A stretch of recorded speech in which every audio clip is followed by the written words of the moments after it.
राधे राधे बंधुओं, हरे कृष्णा, जय श्री कृष्ण।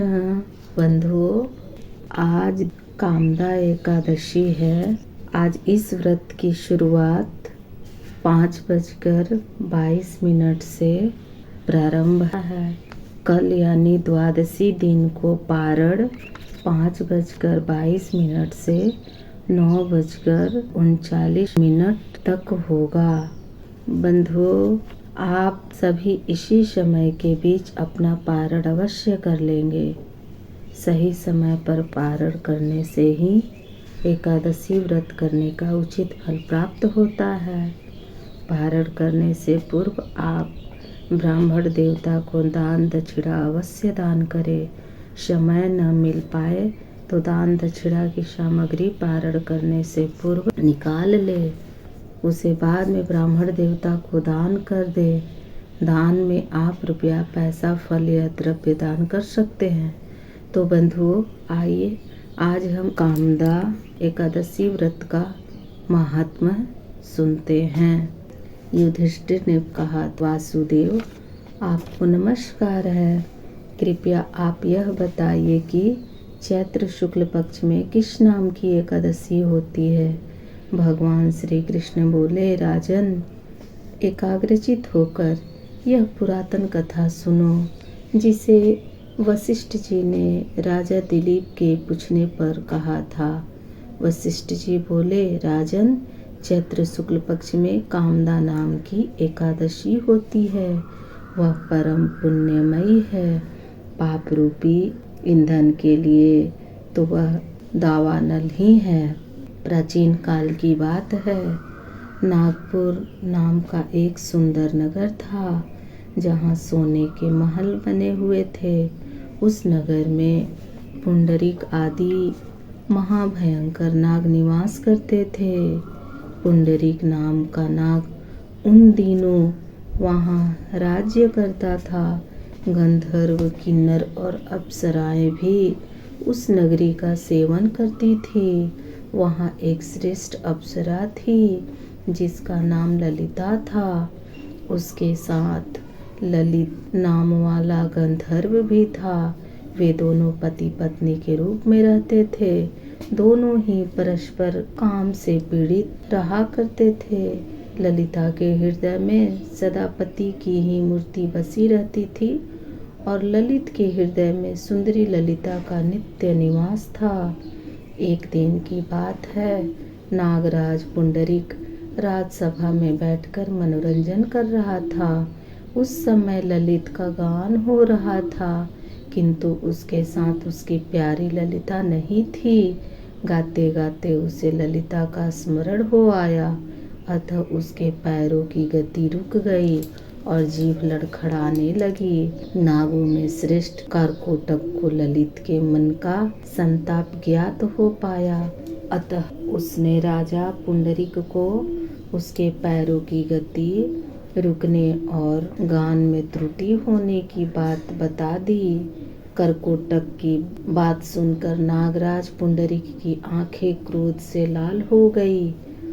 उसने गाते हुए कामातुर ललित को शाप दिया, दुर्बुद्धे, तो मेरे सामने गान करते समय भी पत्नी के वशीभूत हो गया, इसलिए राक्षस हो जा।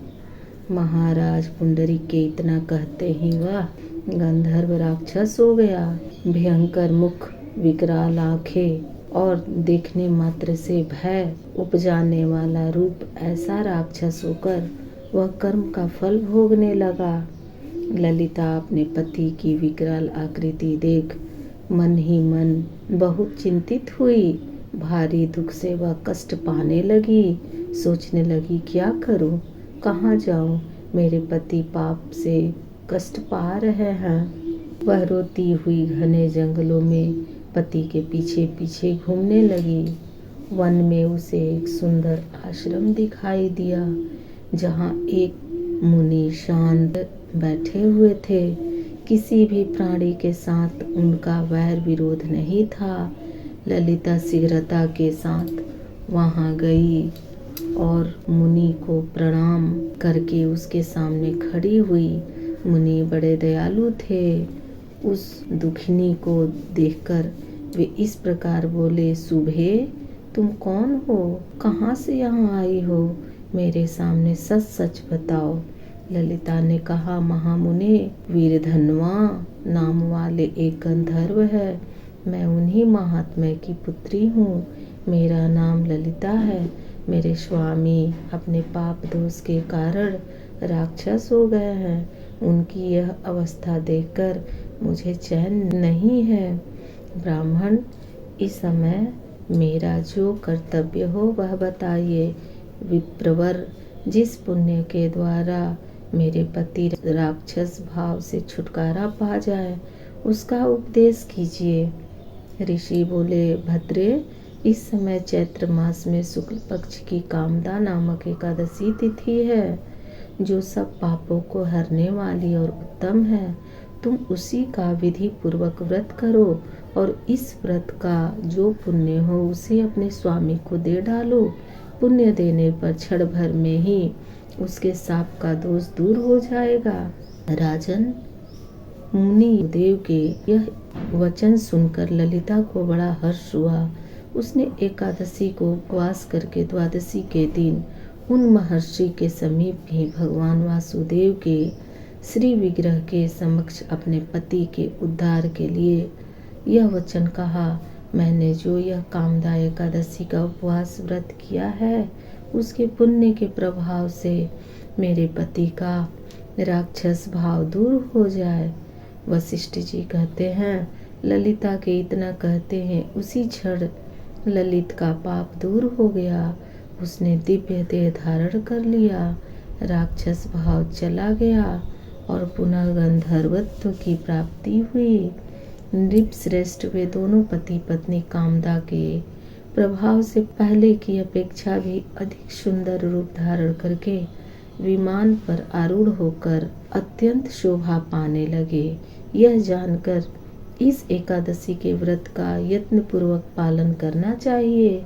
मैंने लोगों के हित के लिए तुम्हारे सामने इस व्रत का वर्णन किया है। कामदा एकादशी ब्रह्महत्या आदि पापों का, पिशाचत्व आदि दोषों का नाश करने वाली है। राजन, इसके पढ़ने और सुनने से वाजपेय यज्ञ का फल मिलता है। तो बंधुओं, राधे राधे, जय श्री कृष्ण।